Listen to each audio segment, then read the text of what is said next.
അതിനും മമ്മൂട്ടിയാണ് ഒരു നിമിത്തമായത്. തോംസൺ ഫിലിംസിന് വേണ്ടിയിട്ട് ഒരു സിനിമ ചെയ്യാൻ വേണ്ടിയിട്ട് അവരെന്നെ അപ്രോച്ച് ചെയ്തിരുന്നു. അന്ന് തോംസൺ ഫിലിംസ് വലിയ നിർമ്മാണ സ്ഥാപനമാണ് ഇവിടുത്തെ.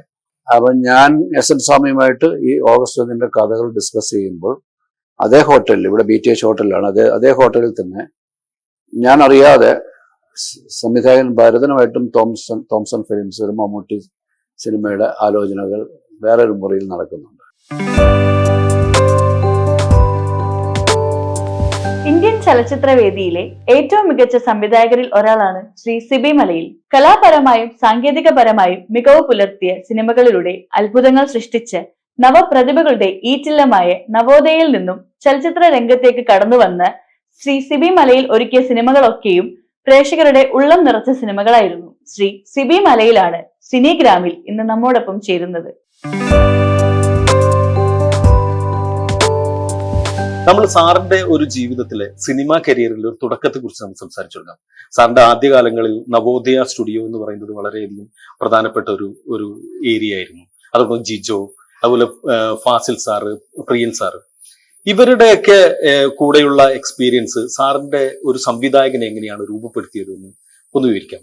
നമ്മൾ ഈ പറഞ്ഞ പേരുകാരെല്ലാം ആദ്യ എൻ്റെ സിനിമാ യാത്രയുടെ തുടക്കത്തിൽ എന്നോടൊപ്പം ഉണ്ടായിരുന്നവരാണ്. ഇതിൽ ഏറ്റവും എടുത്തു പറയേണ്ട പേര് ജിജോയുടേതാണ്. ജിജോ പ്രായത്തിൽ എന്നേക്കാൾ 1 വർഷം എളുപ്പം ഉള്ള ആളാണെങ്കിലും സിനിമയുടെ സാങ്കേതികമായ കാര്യങ്ങളെക്കുറിച്ച് ഞാൻ മനസ്സിലാക്കിയത്, പഠിച്ചത് ജിജോയിൽ നിന്നാണ്. ജിജോ സിനിമ പടയോട്ടം പോലെയുള്ള സിനിമകളൊക്കെ ചെയ്യുമ്പോൾ അതിൻ്റെ ഡിസ്കഷനുകൾ നടക്കുമ്പോൾ, അതിൻ്റെ പോസ്റ്റ് പ്രൊഡക്ഷൻ നടക്കുമ്പോഴൊക്കെയും എനിക്ക് അറിയേണ്ടുന്ന കാര്യങ്ങൾ ചോദിച്ചറിഞ്ഞതും കണ്ടുപഠിച്ചതുമൊക്കെ ജിജോയിൽ നിന്നാണ്. എൻ്റെ ഗുരു എന്ന നിലയിൽ ഞാൻ എന്നും എൻ്റെ മനസ്സിൽ ഏറ്റവും പ്രഥമ സ്ഥാനം ജിജോയ്ക്ക് തന്നെയാണ്. മറ്റുള്ളവരൊക്കെയും അവർ ചെയ്ത സിനിമകളുടെ കൂടെയൊക്കെ ഞാൻ ജോലി ചെയ്തിട്ടുണ്ടെങ്കിലും എൻ്റെ ഏറ്റവും സിനിമാ സംവിധായകൻ എന്നുള്ള എന്നിലെ ഒരു അടിസ്ഥാന ബോധ്യങ്ങൾ എന്നിൽ സൃഷ്ടിച്ചത് ജിജോയുടെ കൂടെ ജോലി ചെയ്ത സമയത്താണ്. അതാത് കാലങ്ങളിൽ ഏറ്റവും മുന്നിൽ നിൽക്കുന്ന എഴുത്തുകാരെ സാർ നന്നായിട്ട് ഉപയോഗപ്പെടുത്തുന്നു. അപ്പൊ ഏറ്റവും എടുത്ത് പറയുന്നത് ലോഹിത് സാറിന്റെ പേരാണ്. അതുകൊണ്ട് MT സാറ്, ഡെന്നിസ് ജോസഫ്, കലവൂർ രവികുമാർ, അതുപോലെ ഒത്തിരി പേര്, ഇപ്പൊ പുതിയ കാലഘട്ടത്തിൽ സഞ്ജയ് ബോബി ആണെങ്കിലും നജീം കോയ ആണെങ്കിലും അങ്ങനെ ഒരുപാട് പേര് സാറിന്റെ സിനിമകളിൽ വർക്ക് ചെയ്യുന്നുണ്ട്. സാർ ഈ കഥകൾ എന്ന് പറഞ്ഞാൽ ഇവരുടെ ഇത്രയും മികച്ച എഴുത്തുകാരെ തേടി പോകുന്നതാണോ? എങ്ങനെയായിരുന്നു ആ ഒരു എഴുത്തുകാരിലേക്കുള്ള സാറിന്റെ? എൻ്റെ ആദ്യത്തെ സിനിമ ചെയ്തത് ശ്രീനിവാസനാണ്.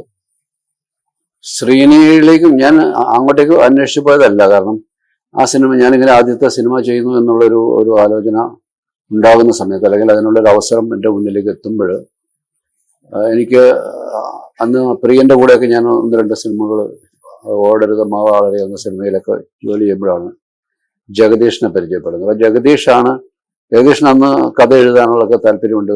ജഗദീഷ് ഓൾ ഇന്ത്യ റേഡിയോയ്ക്ക് വേണ്ടി നാടകങ്ങൾ എഴുതാറുണ്ട്. അപ്പം ഞാനിങ്ങനെ ഒരു സിനിമ സംവിധാനത്തിനുള്ളൊരു ചിന്തകൾ തുടങ്ങിയെന്ന് അറിയുമ്പോൾ ജഗദീഷാണെന്ന് പറഞ്ഞു, എൻ്റെ കയ്യിലൊരു കഥയുണ്ട്. ഞാനത് ശ്രീനി എടുത്ത് പറഞ്ഞപ്പോൾ ശ്രീനിക്ക് അത് ഇഷ്ടമായി. അപ്പോൾ അതിൽ നിന്ന് നമുക്കൊരു സിനിമയ്ക്ക്, അപ്പോൾ ശ്രീനി എൻ്റെ അടുത്ത് ആ കഥ പറയുകയും അതിൽ നിന്നാണ് ഈ ആദ്യത്തെ ഒരു സിനിമയുടെ ചിന്ത തുടങ്ങുന്നത്. അങ്ങനെ ശ്രീനിയിൽ തുടങ്ങി. പിന്നീട് ശ്രീനി ഞാനുമായിട്ട് ദൂരെ ഒരു കൂടുകൂട്ടം എന്ന് പറയുന്ന സിനിമ ചെയ്യുന്നു. ഇതിന്റെ ഇടയിൽ പ്രിയദർശൻ ഒരു സിനിമയ്ക്ക് പ്രിയനൊരു ഞാൻ 2ാമത്തെ സിനിമയുടെ അതൊരു സാഹിബ് എന്ന് പറയുന്നൊരു ഹിന്ദി സിനിമയാണ്. അനിൽ കപൂർ അഭിനയിച്ച ഒരു സിനിമയാണ്. ആ സിനിമയുടെ നിർമ്മാതാവ് നടൻ ശങ്കറായിരുന്നു. അപ്പോൾ ശങ്കർ അദ്ദേഹത്തിന് വേണ്ടി ഒരു സിനിമ ചെയ്യണമെന്നുള്ള ആവശ്യമായിട്ട് എൻ്റെ അടുത്ത് വരുമ്പോൾ അദ്ദേഹം എൻ്റെ മുമ്പിലേക്ക് കൊണ്ടുവന്നത് ഈ സിനിമയാണ്. ഈ സിനിമയുടെ കാസറ്റാണ്. ശങ്കർ ഈ സിനിമയുടെ ഒരു കഥയുമായിട്ട്, ഈ ഒരു കാസറ്റുമായിട്ട് എൻ്റെ അടുത്ത് ഇതൊന്ന് കണ്ടു നോക്കി, എനിക്ക് ഇത് വെച്ചിട്ടൊരു സിനിമ ചെയ്യാൻ കൊള്ളാമെന്നുണ്ട്, ആ ക്യാരക്ടർ ചെയ്യാനുണ്ട്. അപ്പോൾ പ്രിയൻ ആ സമയത്ത് നമ്മളെല്ലാം ഒരുമിച്ച് ജോലി ചെയ്യുന്നുണ്ട്. പ്രിയനും ശങ്കറുമായിട്ടും വളരെ സൗഹൃദമുള്ള സമയമാണ്. അപ്പോൾ ഈ ഒരു ഹിന്ദിയിൽ നിന്ന് മലയാളത്തിലേക്ക് ട്രാൻസ്ലേറ്റ് ചെയ്യുക എന്നുള്ളൊരു കാര്യം മാത്രമേ ഉണ്ടായിരുന്നുള്ളൂ. അത് പ്രിയനാണ് ചെയ്തത്, മലയാളീകരിച്ചത്. ആ ഹിന്ദി കാസറ്റ് കണ്ടിട്ട് അതിനെ മലയാളീകരിച്ച് എഴുതി തന്നത് പ്രിയനാണ്. പിന്നീട് വീണ്ടും ശ്രീനിയുമായിട്ട് സിനിമ ചെയ്യുന്നത്, അതാണ് ദൂരെ കൂടുകൂട്ടാം. അതിനുശേഷം പിന്നെ ഒരു സിനിമ പെരുമ്പടം ശ്രീധരനുമായിട്ട് ചെയ്തിരുന്നു, അതാണ് രാരീരം എന്ന് പറയുന്നത്. സിനിമ നാഷണൽ അവാർഡ് കിട്ടിയിരുന്നു. അതിന് ആദ്യത്തെ ദേശീയ മികച്ച സാമൂഹ്യ പ്രസക്തിയുള്ള സിനിമയ്ക്ക് വേണ്ടിയിട്ട് best film on social issues എന്നാണ് അവാർഡ്. നർഗീസ് ദത്ത് അവാർഡാണ്. അതിൻ്റെ 3ാമത്തെ സിനിമയാണ്. അതിനുശേഷം ഞാൻ പിന്നെ രാരീരം എന്ന് പറഞ്ഞ സിനിമ ചെയ്തു. അത് പെരുമ്പടവും ശ്രീധരനാണ് എഴുതിയത്. അതിൻ്റെ കഥ വേറെ 2 ആൾക്കാരുടേതായിരുന്നു. പക്ഷെ ആ കഥയിൽ നിന്നും ഒരു തിരക്കഥ അല്ലെങ്കിൽ ആ കഥ ഒന്നും കൂടെ വികസിപ്പിച്ച് എഴുതിയിട്ടുന്നത് പെരുമ്പടവും ശ്രീധരനാണ്. അതിനുശേഷമാണ് എൻ്റെ കരിയറിൽ ഏറ്റവും വലിയ ബ്രേക്ക് എന്ന് പറയുന്ന ഒരു സിനിമ സംഭവിക്കുന്നത്. തനിയാവർത്തനം എൻ്റെ 5ാമത്തെ സിനിമയാണ്. അതിലാണ് ലോഹിയും ഞാനുമായിട്ട് ആദ്യമായിട്ട് സിനിമ ചെയ്യുന്നത്. അപ്പം നമ്മുടെ ഈ ആദ്യത്തെ സിനിമകൾ ചെയ്യുമ്പോൾ നമ്മളുടെ ഒരു കരിയർ എന്താണ്, നമ്മൾ ഏത് തരത്തിലുള്ള സിനിമകൾ ചെയ്യാനുള്ള എന്താണ് ഒരു പ്രാപ്തിയുള്ള ആളാണെന്ന് നമ്മൾ കൂടെ തിരിച്ചറിയുന്നത് 2-3 സിനിമകൾ ചെയ്ത് കഴിയുമ്പോഴാണ്. നമ്മുടെ മുമ്പിലേക്ക് കിട്ടുന്ന അവസരങ്ങളെ നമ്മൾ ആദ്യം ഉപയോഗിക്കുകയാണ്. ഞാനൊരു കോമഡി സിനിമകൾ ചെയ്യാൻ ഒരുങ്ങി വന്ന ആളൊന്നുമല്ല. പക്ഷെ ആദ്യത്തെ സിനിമ അങ്ങനെ സംഭവിച്ചു. ഒരു സോഷ്യൽ സറ്റയർ എന്ന് പറയുന്ന രീതിയിലുള്ള സിനിമയാണ് സംഭവിക്കുന്നത്. അതിനുശേഷം 2ാമത്തെ സിനിമ ഒരവസരം കിട്ടുക എന്നുള്ള ആദ്യത്തെ സിനിമയ്ക്ക് ശേഷം നമുക്കൊരു സർവൈവലിൻ്റെ ഒരു ഇഷ്യൂ ഉണ്ട്. ആദ്യ സിനിമ ചെയ്യുന്നതിന് വരെ നമ്മളെ സംബന്ധിച്ച് നമുക്ക് വലിയ ഭാരങ്ങളില്ല. ഒരവസരം കിട്ടാൻ വേണ്ടി കാത്തിരിക്കാൻ നമ്മൾ തയ്യാറായിരുന്നു. പക്ഷെ ആ അവസരം വന്നു കഴിയുമ്പോൾ പിന്നെ ഇത് തുടർന്ന് ഇൻഡസ്ട്രിയിൽ നിൽക്കുക എന്നുള്ളൊരു ബാധ്യതയുണ്ട്. അത് അങ്ങനെ ഒരു അവസരം മുന്നിലേക്ക് വരാതിരുന്നപ്പോൾ പെട്ടെന്ന് വന്ന ഒരു അവസരമാണ് ഈ ചേക്കേറാനുശില്ല എന്ന് പറയുന്ന പേരിൽ വന്ന സിനിമയിലേക്കുള്ള ഒരു അവസരം. അപ്പോൾ ആ അവസരത്തെ ഉപയോഗിക്കുക എന്നുള്ളത് മാത്രമേ ഉള്ളൂ. കാരണം നമ്മളിവിടെ സർവൈവ് ചെയ്യുക എന്നുള്ളൊരു ആവശ്യമുണ്ട്. അതുകൊണ്ട് ആ 2ാമത്തെ സിനിമ അത് ചെയ്യുക എന്നുള്ള ഒരു ഉദ്ദേശം മാത്രമാണ്. അതിൻ്റെ കഥയോ അല്ലെങ്കിൽ അതിൻ്റെ പരിസരങ്ങളോ ഒന്നുമല്ല നമ്മളെ ആ സിനിമയിലേക്ക് കൊണ്ടുവന്നത്. 2ാമതായി നമുക്ക് ഈ ഇൻഡസ്ട്രിയിൽ നിൽക്കാൻ മുന്നോട്ട് നമുക്ക് സഞ്ചരിക്കാൻ കിട്ടുന്നൊരു സാധ്യതയെ ഉപയോഗപ്പെടുത്തിയതാണ്. മെയിൻ സെന്റേഴ്സിനേക്കാൾ കൂടുതൽ അത് വിജയമായി തീർന്നത് അന്നത്തെ കാലത്ത് എ സെന്റേഴ്സ് ബി സെന്റേഴ്സ് എന്നൊക്കെ പറയുന്നൊരു കാറ്റഗറൈസേഷൻ ഉണ്ടായിരുന്നു. എ സെന്റേഴ്സിൽ അത് വലിയ വിജയമായില്ലെങ്കിലും ബി സെന്റേഴ്സിൽ അത് ഭയങ്കര ഹിറ്റായി മാറിയ സിനിമ. കോമഡി ജോണറിലുള്ള സിനിമ തന്നെയായിരുന്നു. അതെ. അത് കഴിഞ്ഞിട്ട് ആണ് വീണ്ടും ദൂരെ കൂടുകൂട്ടാൻ വരുമ്പോഴേക്കും അതും എൻ്റെ മുമ്പിലേക്ക് ആ കഥ എത്തുകയായിരുന്നു. ശ്രീനി ഇങ്ങനെ ഒരു കഥ എൻ്റെ അടുത്ത് പറയുകയും അത് ലാലിൻ്റെ അടുത്ത് ശ്രീനി തന്നെ ഷെയർ ചെയ്യുകയും ലാലിന് അത് ഇഷ്ടപ്പെടുകയും ആരാണ് ചെയ്യുന്നത്. മോഹൻലാലുമായിട്ടുള്ള ആദ്യത്തെ അസോസിയേഷൻ. അതെ. അതിനു മുമ്പ് നവോദയയിലുള്ള ബന്ധങ്ങളുണ്ട്. അതെ. അങ്ങനെ ഈ ദൂരെ ഒരു കൂടുകൂട്ടം എന്ന് പറയുന്ന സിനിമയും അങ്ങനെ ഒരു അവസരമായിട്ട് എൻ്റെ മുമ്പിലേക്ക് എത്തുകയും അതെല്ലാം പിന്നെ ഒന്ന് ലാല് അത് ചെയ്യാൻ താല്പര്യം കാണിക്കുകയും ഞാനാണത് ചെയ്യുന്നത്. ഇപ്പോൾ ലാലിനും അത് താല്പര്യം വന്നു. ആ സമയത്ത് തന്നെയാണ് അരോമയ്ക്ക് വേണ്ടിയിട്ട് ഒരു സിനിമ ചെയ്യാനായിട്ട് ലാൽ അവർക്ക് ഒരു ഡേറ്റ് കൊടുത്തിരുന്നു. ആ ഡേറ്റ് ഇതെല്ലാം കൂടെ ഒന്നിച്ച് വന്നിട്ട് ഒരു പ്രോജക്റ്റായിട്ട് മാറുകയായിരുന്നു. അങ്ങനെയാണ് ആദ്യത്തെ ദേശീയ അവാർഡ് വരുന്നത്.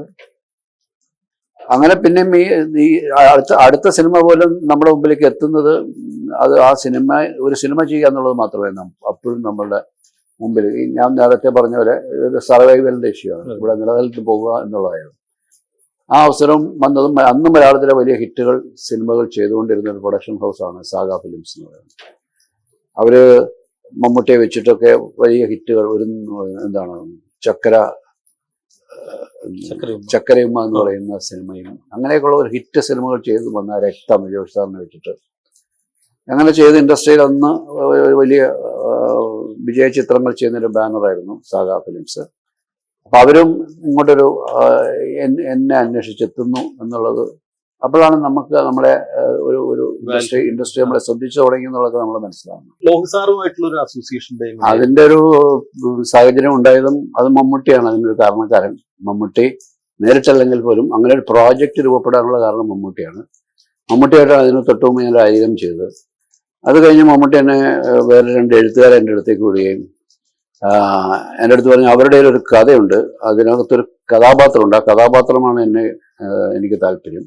ആ കഥയിൽ മമ്മൂട്ടി സൂചിപ്പിച്ച പോലെ ഒരു കഥാപാത്രമുണ്ട്, ഒരു ഭ്രാന്തിന്റെ അവസ്ഥയിലൂടെ കടന്നു പോകുന്ന ഒരു കഥാപാത്രമുണ്ട്. പക്ഷെ ആ കഥയ്ക്കൊരു ലോജിക്ക് ഉണ്ടായില്ല. ആ കൃത്യമായിട്ട് ആ കഥ എനിക്ക് കൺവിൻസ് ആകുന്ന രീതിയിൽ അതിൻ്റെ ഒരു ലോജിക്കിന്റെ ഒരു കൃത്യമായ ലോജിക്ക് അതിനകത്ത് എനിക്ക് എന്നോട് പറഞ്ഞു തരാൻ അവർക്ക് കഴിഞ്ഞില്ല. എങ്കിലും അവരോട് എഴുതാനായിട്ട് ഞാൻ ആവശ്യപ്പെടുകയും പക്ഷെ അവരെഴുതി വന്നപ്പോഴും ഈ പറയുന്ന ഒരു ക്ലാരിറ്റി അതിന് കിട്ടാതെ വന്നപ്പോൾ എനിക്ക് മനസ്സിലായി ഇതുമായിട്ട് മുന്നോട്ട് പോകാൻ കഴിയില്ലെന്ന്. അപ്പോഴേക്കും നിർമ്മാതാവ് വന്നു കഴിഞ്ഞിട്ട് ആ സിനിമയ്ക്ക് വേണ്ടി മമ്മൂട്ടി ഇങ്ങനെ ഒരു ഓഫറുമായിട്ട് ഒരു ഡേറ്റുമായിട്ട് നമ്മളെ വിളിക്കുമ്പോൾ അതറിഞ്ഞിട്ടൊരു നിർമ്മാതാവ് വരുന്നു. ആ നിർമ്മാതാവ് അതിന് വേണ്ടിയിട്ട് ഇൻവെസ്റ്റ് ചെയ്ത് തുടങ്ങി കഴിഞ്ഞിരിക്കുന്നു. പക്ഷെ ഇത് മുന്നോട്ട് പോകുന്നില്ല എന്നൊരു ഘട്ടം വരുമ്പോഴാണ് ഒരു പുതിയ കഥയിലേക്കുള്ള ചിന്ത വരുന്നത്. കാരണം ബാക്കി ഒരു പ്രൊഡ്യൂസറെ സംബന്ധിച്ച ഒരു ഇൻവെസ്റ്റ്മെന്റും തുടങ്ങിക്കഴിഞ്ഞു. ഇനി ആ പ്രോജക്റ്റ് നിർത്താതെ മുന്നോട്ട് പോകാൻ സാധിക്കുന്ന ഒരു പ്രോജക്റ്റിലേക്ക് അത് എത്തണം. അങ്ങനെ ഒരു പ്രഷർ വന്നപ്പോഴാണ് ഞാൻ എൻ്റെ അടുത്ത് മുമ്പ് കഥ പറയാൻ വന്ന ഒരാളെ കുറിച്ച് ഓർക്കുന്നത്. അന്ന് അയാൾ എൻ്റെ മുമ്പിൽ വന്നൊരു 3 കഥകൾ പറയുന്നുണ്ട്. ഈ 3 കഥകളും എനിക്ക് വളരെ താല്പര്യം തോന്നിയ കഥകളാണ്. അപ്പൊ ഞാൻ അയാളുടെ ഫോൺ നമ്പറോ അഡ്രസ്സോ ഒന്നും എൻ്റെ കയ്യിലില്ല. അന്ന് മൊബൈൽ ഫോണുകൾ ഇല്ലാത്ത കാലം. അപ്പൊ ഇയാൾ ചാലക്കുടിക്കാരനാണെന്ന് മാത്രം ഒരു അറിവുണ്ടായിരുന്നുള്ളൂ. അപ്പൊ ഞാൻ നിർമ്മാതാവിനെ വിളിച്ചു പറഞ്ഞു, നമ്മൾ മുന്നോട്ട് പോയിരുന്ന കഥ മുന്നോട്ട് കൊണ്ടുപോകാൻ കഴിയില്ല, പുതിയൊരു കഥ കണ്ടെത്തേണ്ടി വരും എന്ന് പറഞ്ഞു. അങ്ങനെ നിർമ്മാതാവും ഞാനും കൂടെ അദ്ദേഹത്തിന്റെ വണ്ടിയിൽ ഇങ്ങനെ അന്വേഷിച്ചു പോയി. ഇയാളുടെ വീട് തപ്പിയെടുത്ത് വളരെ വഴിയിലൊക്കെ ചോദിച്ചു പോയി വീട് കണ്ടെത്തി, ഇയാളെ കണ്ടെത്തി. അയാളെ അപ്പം തന്നെ എൻ്റെ കൂട്ടത്തിൽ കൂട്ടിക്കൊണ്ടുവന്നു. ഞാൻ ഈ ചെറുപ്പക്കാർ പറഞ്ഞ കഥ പറഞ്ഞു. പക്ഷെ അതിൽ നിന്നൊരു കഥ ഉണ്ടാക്കാൻ അദ്ദേഹത്തിന് സാധ്യമല്ല എന്ന് പറയും. അങ്ങനെ ഒരു കഥ രൂപപ്പെടാൻ സാധ്യതയില്ല എന്ന് പറയും. പക്ഷെ അദ്ദേഹം ആ സമയത്ത് ഒരു കഥ രൂപപ്പെടുത്തി, പുതിയതായിട്ടൊരു കഥ. അദ്ദേഹത്തിന്റെ മനസ്സിൽ എന്തോ ഒരു എലമെന്റ് ചെറുതായിട്ട് കിടപ്പുണ്ടായിരുന്നു. അതിനെ ഡെവലപ്പ് ചെയ്തൊരു കഥയായിട്ട് അടുത്ത ദിവസം ഒരു 24 മണിക്കൂറിനുള്ളിൽ അദ്ദേഹം ഒരു കഥ എൻ്റെ അടുത്ത് പറയുകയാണ്. അതാണ് തനിയാവർത്തനമായിട്ടും മാറിയത്.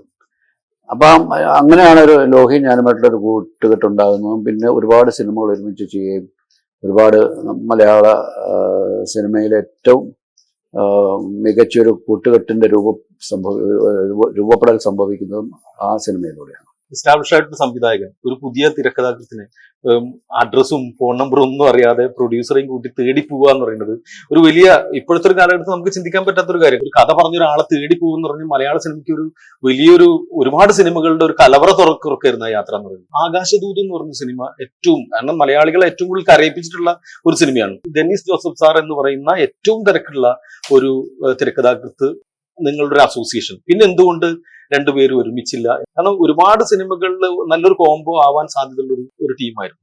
അങ്ങനെ എന്തുകൊണ്ടാണ് അത് സാധിക്കാത്തത്? ജോഷി സാറുമായിട്ട് അദ്ദേഹം ചെയ്തുകൊണ്ടിരുന്ന സിനിമകളൊക്കെ വേറൊരു ജോണറിൽപ്പെട്ടതായിരുന്നു. തമ്പി കണ്ണന്താനുമായിട്ടൊക്കെ അത് കുറച്ചും കൂടെ ഒരു മാസ് ആക്ഷൻ സിനിമകളൊക്കെയാണ് ചെയ്തുകൊണ്ടിരുന്നത്. പക്ഷേ ഞങ്ങൾ തമ്മിൽ ഒരുമിക്കാനുള്ളൊരു കാരണം അദ്ദേഹത്തിന്റെ അമ്മാവനായ പ്രേംപ്രകാശ്, അദ്ദേഹം ഞാനുമായിട്ട് വളരെ അടുത്ത സൗഹൃദമുണ്ട്. അദ്ദേഹം ഇങ്ങനെ ഡെന്നിസിന്റെ ഒരു കഥയുണ്ട് എന്നും പറഞ്ഞാണ് എന്നെ അപ്രോച്ച് ചെയ്യുന്നത്. ആ കഥയുടെ ഒരു ആദ്യ രൂപം പറഞ്ഞപ്പോൾ തന്നെ എനിക്കത് വളരെ താല്പര്യമായി. അതൊരു വലിയ ഹിറ്റാകാൻ പോകുന്നൊരു സിനിമയാണെന്നുള്ള ആദ്യ കേൾവിയിൽ തന്നെ എനിക്ക് തോന്നിയിരുന്നു. അങ്ങനെയാണ് ആകാശദൂത് സംഭവിക്കുന്നത്. ആകാശദൂത് നമ്മളെല്ലാവരും പ്രതീക്ഷിച്ചതിനേക്കാളും വലിയ വിജയമായി പിന്നീട് മാറുകയും ചെയ്തു. പക്ഷെ ഡെന്നിസുമായിട്ട് തുടർന്ന് സിനിമകൾ ചെയ്യാനുള്ളൊരു കാര്യമായ ഒരു ആലോചനകൾ ഉണ്ടായില്ല എന്നുള്ളതാണ് വാസ്തവം. അതുപോലെ തന്നെ നമുക്ക് ടി എ റസാഖ് സാറുമായിട്ട് ഒരുപാട് അസോസിയേഷൻ ഉണ്ടായിരുന്നു. പിന്നീട് നമുക്ക് എസ് എൻ സ്വാമി സാറുമായിട്ടുള്ള വളരെ സാറിന്റെ സ്ഥിരം ചെയ്യുന്ന പാറ്റേണിൽ നിന്ന് മാറി ഓഗസ്റ്റ് ഒന്ന് പോലെയുള്ള സിനിമകളൊക്കെ വരുന്നത് എസ് എൻ സ്വാമി സാറുമായിട്ടുള്ള ആ ഒരു ബന്ധവും. സ്വാമിയായിട്ടും 2 സിനിമകൾ ചെയ്തുള്ളൂ. അതും ആ സിനിമയും പരമ്പരയും ഒന്ന് ഇതുമാണ്. ഓഗസ്റ്റ് ഒന്ന് ചെയ്യാനുള്ള കാരണം അതിനും മമ്മൂട്ടിയാണ് ഒരു നിമിത്തമായത്. അരമമണി ആണ് അതിന്റെ നിർമ്മാതാവ്. ഞാൻ തോംസൺ ഫിലിംസിന് വേണ്ടിയിട്ട് ഒരു സിനിമ ചെയ്യാൻ വേണ്ടിയിട്ട് അവരെന്നെ അപ്രോച്ച് ചെയ്തിരുന്നു. അന്ന് തോംസൺ ഫിലിംസ് വലിയ നിർമ്മാണ സ്ഥാപനമാണ് ഇവിടുത്തെ. അപ്പം ഞാൻ എസ് എൻ സ്വാമിയുമായിട്ട് ഈ ഓഗസ്റ്റ് ഒന്നിന്റെ കഥകൾ ഡിസ്കസ് ചെയ്യുമ്പോൾ അതേ ഹോട്ടലിൽ, ഇവിടെ BTH ഹോട്ടലിലാണ്, അതേ ഹോട്ടലിൽ തന്നെ ഞാൻ അറിയാതെ സംവിധായകൻ ഭരതനുമായിട്ടും തോംസൺ ഫിലിംസ് ഒരു മമ്മൂട്ടി സിനിമയുടെ ആലോചനകൾ വേറൊരു മുറിയിൽ നടക്കുന്നുണ്ട്. ഞാൻ 1ാമത്തെ നിലയിലും അത് 5ാമത്തെ നിലയിലും നടക്കുന്നുണ്ടായിരുന്നു. അപ്പൊ ഒരു ഘട്ടത്തിൽ മമ്മൂട്ടി എന്നെ വിളിച്ചിട്ട് പറയുന്നു, മമ്മൂട്ടി പറഞ്ഞു, ഞാൻ നിങ്ങളെ വെച്ച് സിനിമ ചെയ്യാൻ വേണ്ടിയിട്ടാണ് തോംസന് ഡേറ്റ് കൊടുക്കാമെന്ന് പറയുന്നത്. പക്ഷെ അവര് ഭദ്രനെ വെച്ച് മറ്റൊരു സിനിമ അവിടെ, സിദ്ധാർത്ഥ എന്ന് പറയുന്ന സിനിമയാണ് അത്, അവിടെ ഒരാലോചന നടക്കുന്നു. അപ്പൊ ഞാൻ നിങ്ങൾക്ക് തന്ന ഡേറ്റ് ആയതുകൊണ്ട് നിങ്ങൾക്ക് ഇഷ്ടമുള്ള ഒരു പ്രൊഡ്യൂസറെ വെച്ച് ചെയ്തോളൂ, ആരെങ്കിലും ഉണ്ടെങ്കിൽ. അല്ലെങ്കിൽ ഞാൻ ഒരാളെ സജസ്റ്റ് ചെയ്യാം. അരവമണി സാർ ഇപ്പം എൻ്റെ കൂടെ എൻ്റെ വീട്ടിലുണ്ട്. അദ്ദേഹം ഒന്ന് ഗിരിനഗറിൽ താമസിക്കുന്ന സമയമാണ് മമ്മൂട്ടി. അരവമണി സാർ അങ്ങോട്ട് വരും, നമ്മൾ പറഞ്ഞ സിനിമ അദ്ദേഹത്തിന് വേണ്ടി ചെയ്യാമെന്ന് പറയും. അങ്ങനെ അത് ആ പ്രോജക്റ്റായി മാറുന്നത് അരോമയിലേക്ക്, തോംസന് വേണ്ടി ചെയ്യാനിരുന്നൊരു പ്രോജക്റ്റ് മമ്മൂട്ടി തന്നെ അത് അരോമയിലേക്ക് മാറ്റുകയുണ്ടായി. അങ്ങനെയാണ് ഈ ഓഗസ്റ്റ് 1 സംഭവിക്കുന്നത്. മറ്റേ സിനിമ പിന്നീട് സംഭവിച്ചില്ല എന്ന് എനിക്ക്, അതിനുവേണ്ടി റെക്കോർഡിംഗ് ഒക്കെ നടന്നെങ്കിലും ആ സിനിമ സംഭവിച്ചില്ല.